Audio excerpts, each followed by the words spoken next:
আসসালামু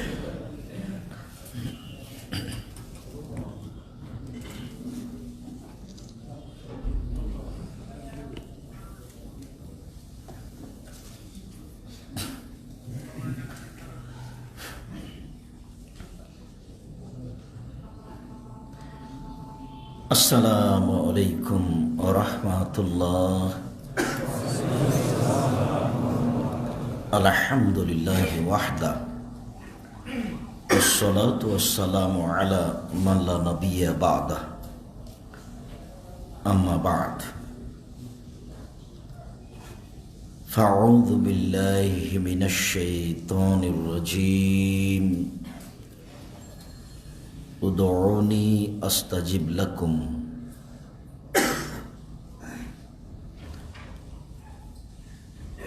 আন আবি হুরায়রা রাযিয়াল্লাহু তাআলা আনহু قال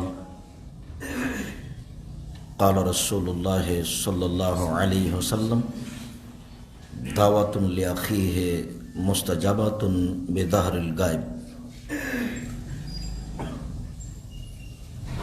عند رأسه الملك المؤكل كلما دعا لأخيه يقول آمين ويقول لك مثلها রাহ মুসলিম।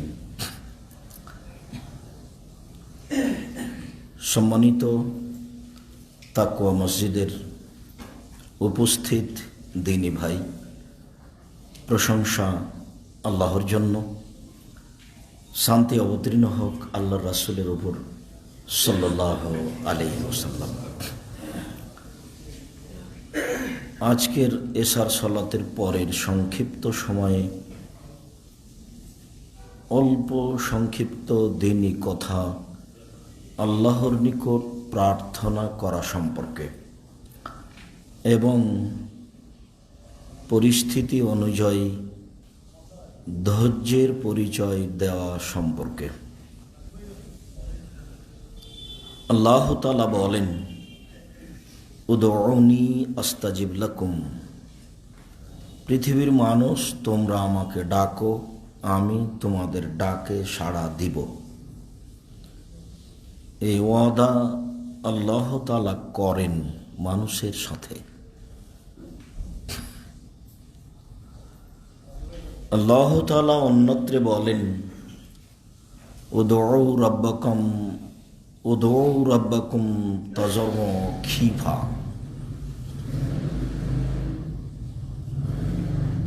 তোমরা তোমাদের প্রতিপালককে ডাকো অতীব বিনয়ে, ভয় ভীতি নিয়ে। আল্লাহ তাআলা বলেন,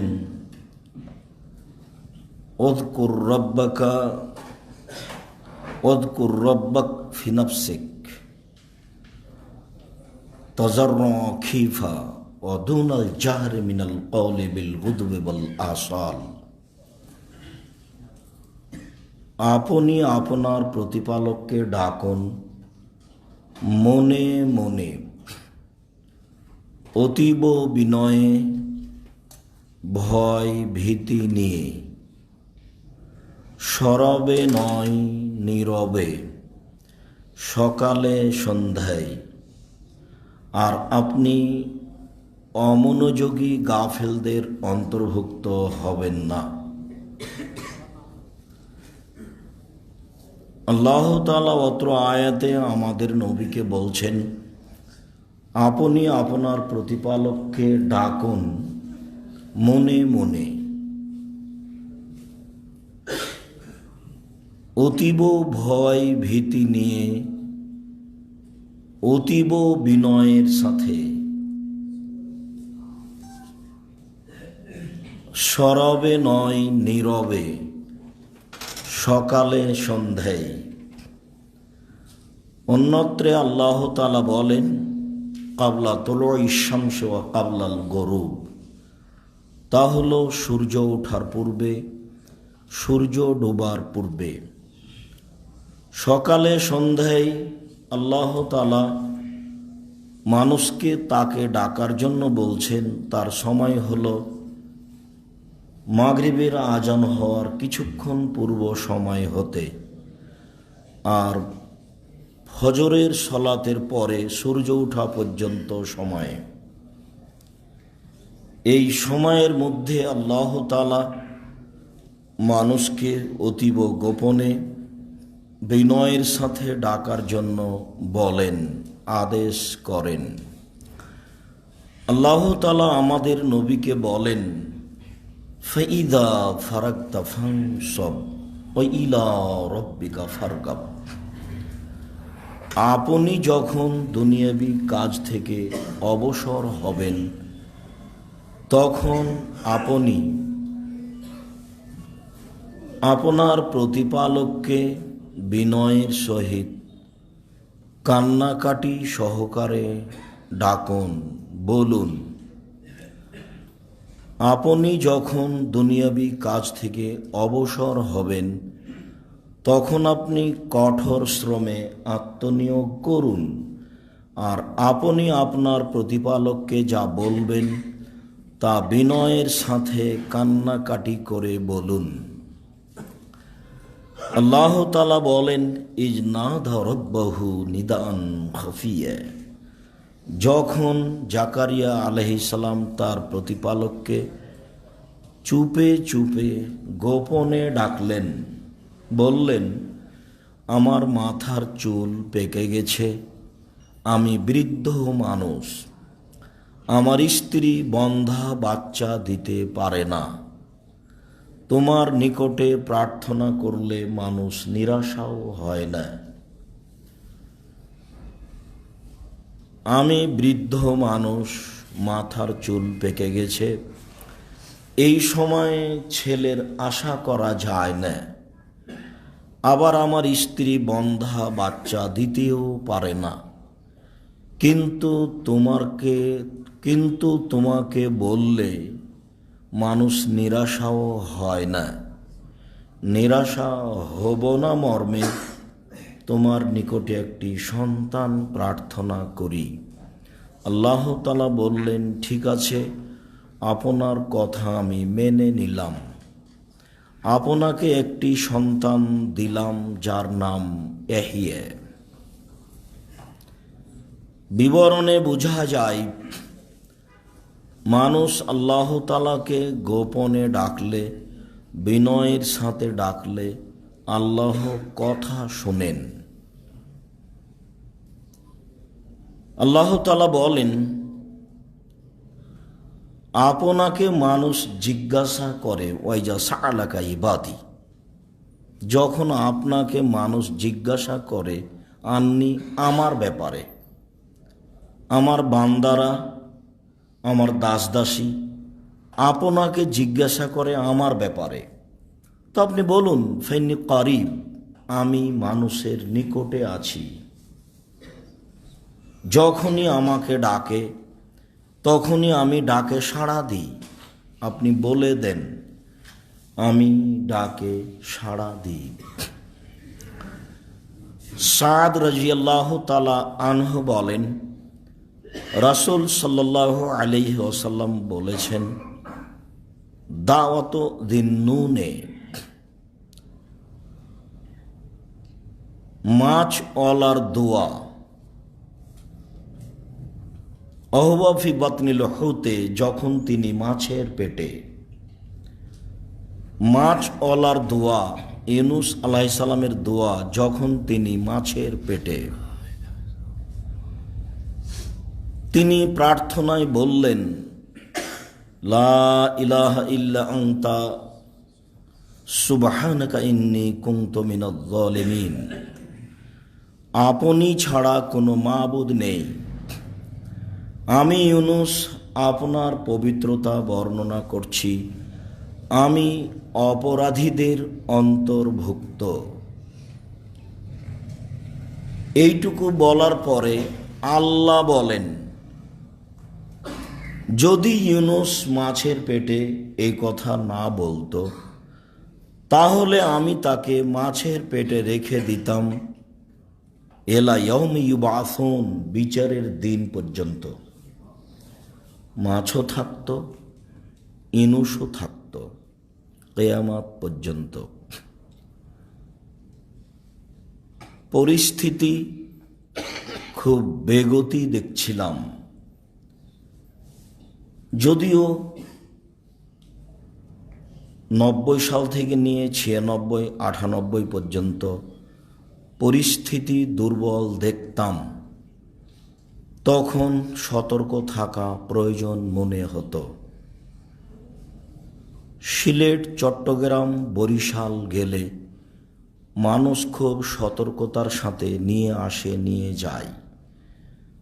তখন আমি বুঝছিলাম এত কি প্রয়োজন আছে। জোহরের সলাতের পরে খুব নিরিবিলি শান্ত পরিবেশে পায়ে হেঁটে রাস্তায় পৌঁছে গেলাম। তখন 2-1 আশেপাশে মানুষ আছে, তেমন কেউ নেই। গাড়ির চালককে তা আমি জানি না। গাড়িতে বসলাম। একজন যুবক এসে কাঁধের ভিতরে পাঞ্জাবি সহ টেনে ধরল। আমি বললাম, ব্যাপার কি? ইন্না লিল্লাহ। এই কথা বলতেই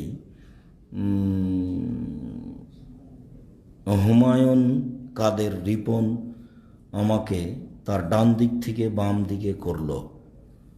তখন অজানা অচিনা অবস্থায় অতর্কিতভাবে গাড়িটার উপরে হামলা হতে লাগলো। আমি বাম দিকে বসলাম। যা ঘটল ডান দিকে, তা ঘটল বাম দিকে।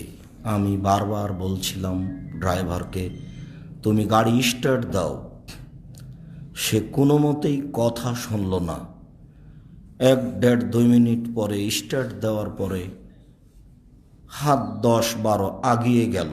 তারপর গাড়িটা থামিয়েও নেমে কোথায় চলে গেল। পরিস্থিতি পিছনের আমি অবগত হতে পারিনি। তবে তারা বাম দিকের গাড়ির চিমনি সহ গিলাস সহ ভেঙে চুরে আঘাত করার চেষ্টা করেছে।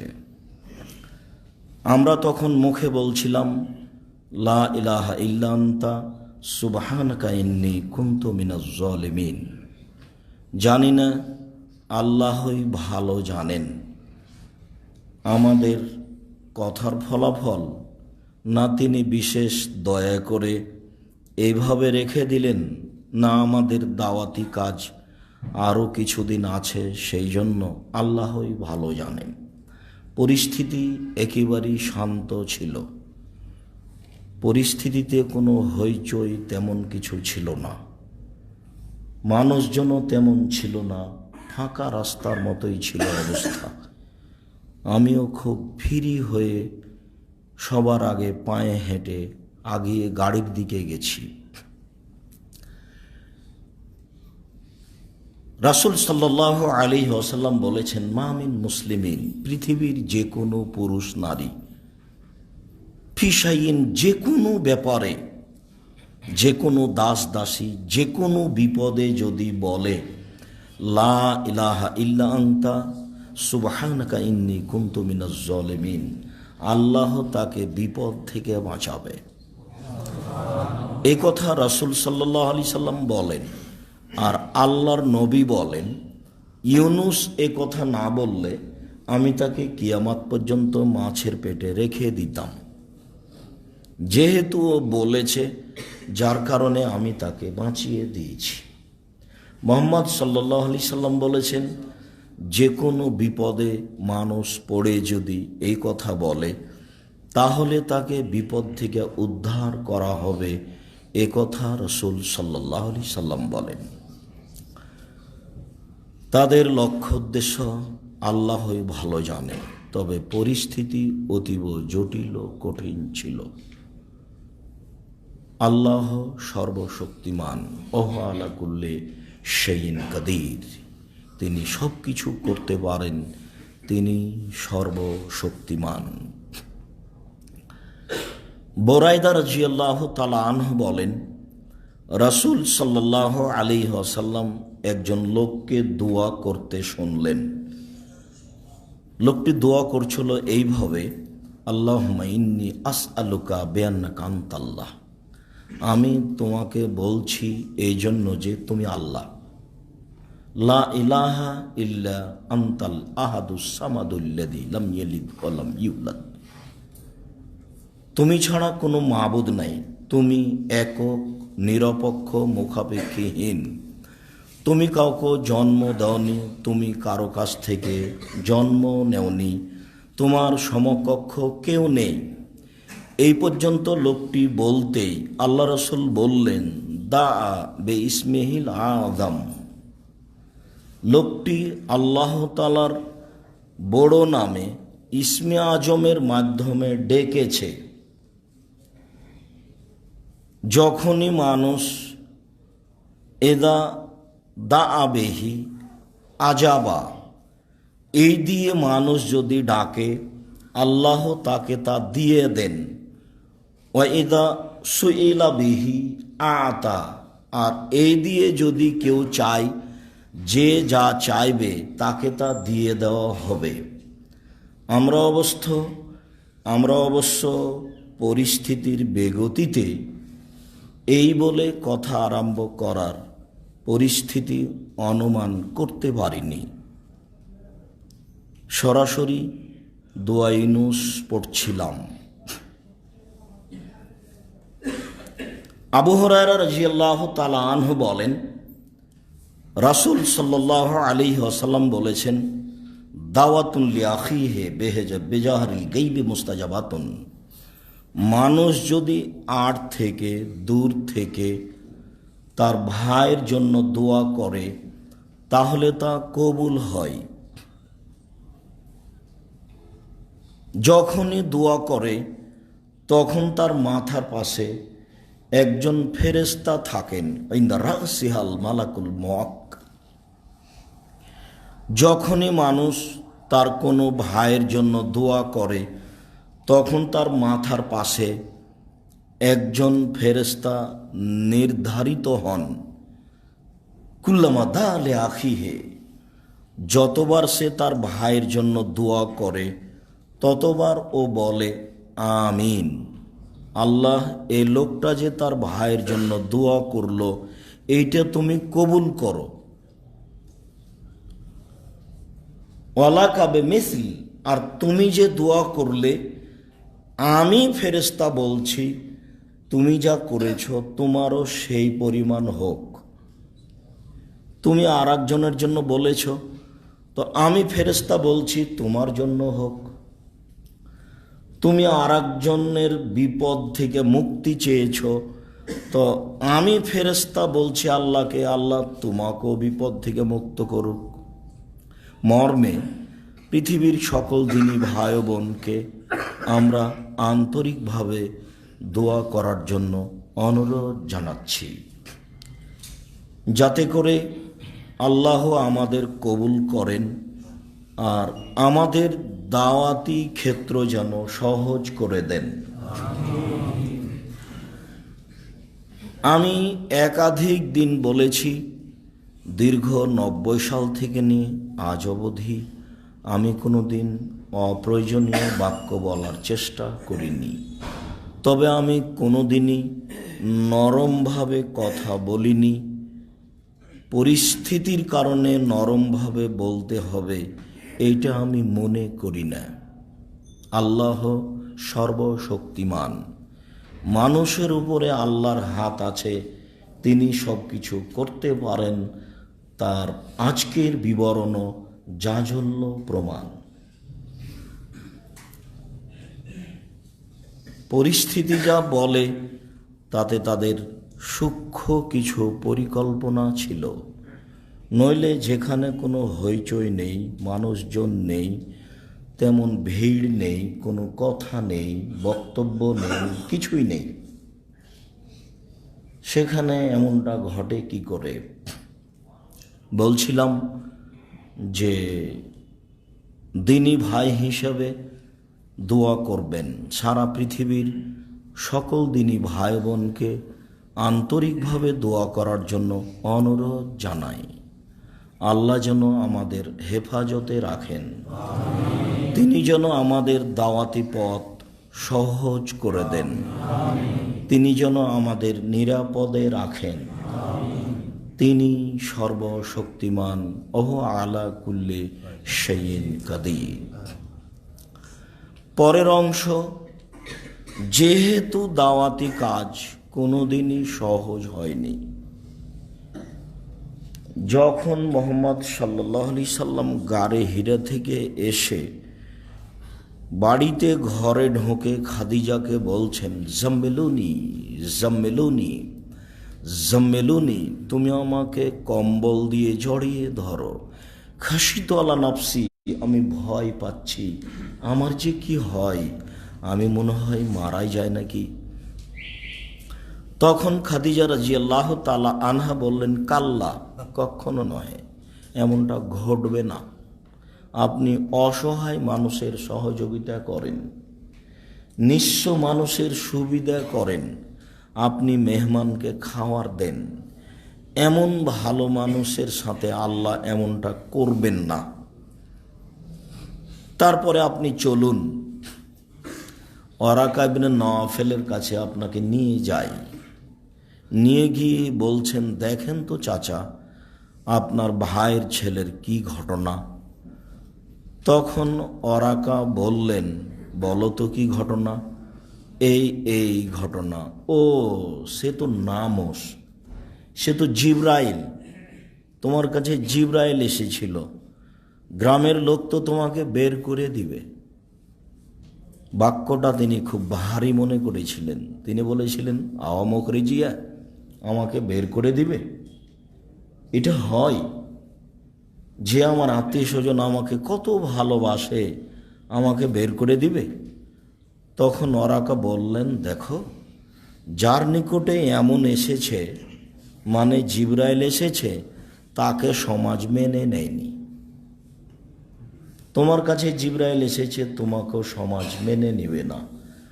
হক, সত্য কথা সমাজ সহজে মেনে নেয় না, যার কারণে মানুষে বলে হক সত্য তিতায়। মর্মে সকল দিনই ভাই বোনকে পরিস্থিতির ওপরে ক্ষিপ্ত না হয়ে ধৈর্য ধারণের জন্য অনুরোধ জানাই। আল্লাহ তাআলা আমাদের নবীকে বলেন, ফাসবির সাবরান জামিলা। মুহাম্মদ সাল্লাল্লাহু আলাইহি সাল্লাম, আপনি সুন্দর ধৈর্য ধারণ করুন। ধৈর্যের সুন্দর আছে। মহান আল্লাহ বলেন আমাদের নবীকে, অসবির আলা মা ইয়াকুলুন, ওরা যা বলে তার উপরে আপনি ধৈর্য ধারণ করুন। ওরা বলে আপনি গণক, ওরা বলে আপনি জাদুগার, ওরা বলে জেলখানায় বন্দি করবে, ওরা যা কিছু বলছে আপনি তার উপরে ধৈর্য ধারণ করুন। ধৈর্যের কথাই রাসূল সাল্লাল্লাহু আলাইহি ওয়াসাল্লাম বলেছেন। আল্লাহ তাআলা বলেন, ইন্নাল্লাহা মা'আস সাবিরিন, নিশ্চয় আল্লাহ তাআলা যারা ধৈর্য ধারণ করে তাদের সাথেই থাকেন। মোকাবেলা করার জন্য তাকে শক্তি লাগে না বললেই হয়। তবে তিনি বলেন, ওয়াস্তাঈনু বিস-সাবরি ওয়াস-সালাহ, তোমরা আপনি ধৈর্যের সহিত সালাত আদায় করে আল্লাহর নিকটে সাহায্য চান। আপনি 2 রাকাত সালাত আদায় করে ধৈর্যের পরিচয় দিয়ে সাহায্য চান। নিশ্চয় আল্লাহ ধৈর্যশীলদের সাথে রয়েছেন। বিপদে পড়ে 2 রাকাত সালাত আদায় করে ধৈর্যের পরিচয় দিয়ে আল্লাহকে বলতে হবে, যা করেছিলেন সারা স্বৈরাচারী শাসকের সামনে, বুখারী মুসলিম, যা করেছিলেন জোরাইজ দুর্ঘটনার মুখোমুখি হয়ে ধৈর্যের পরিচয় দিতে হবে। এটাই প্রত্যেকটা দিনী ভাই বোনদের জন্য একান্ত জরুরি। যখন রাসূল সাল্লাল্লাহু আলাইহি ওয়াসাল্লামের দাঁত ভেঙে দেওয়া হলো, তখন তিনি বললেন, ওই জাতি কি করে পরিত্রাণ পেতে পারে যারা তাদের নবীর সাথে এরূপ আচরণ করে? তখন আল্লাহ বললেন, আপনার জন্য এটা শোভনীয় নয়। আপনি মানুষের কল্যাণ চান। পাহাড়ের ফেরেশতা এসে বলছেন, বলেন কি লাগবে? যদি আপনি চান তাহলে পাহাড় নিচে চাপিয়ে দিব, তারা ধ্বংস হয়ে যাবে, তাহলে শেষ। তো রাসূল সাল্লাল্লাহু আলাইহি ওয়াসাল্লাম বললেন, না, আমি তাদের হেদায়েত কামনা করি। মর্মে এইরকম মানুষের আল্লাহর দরবারে আমরা হেদায়েত কামনা করি।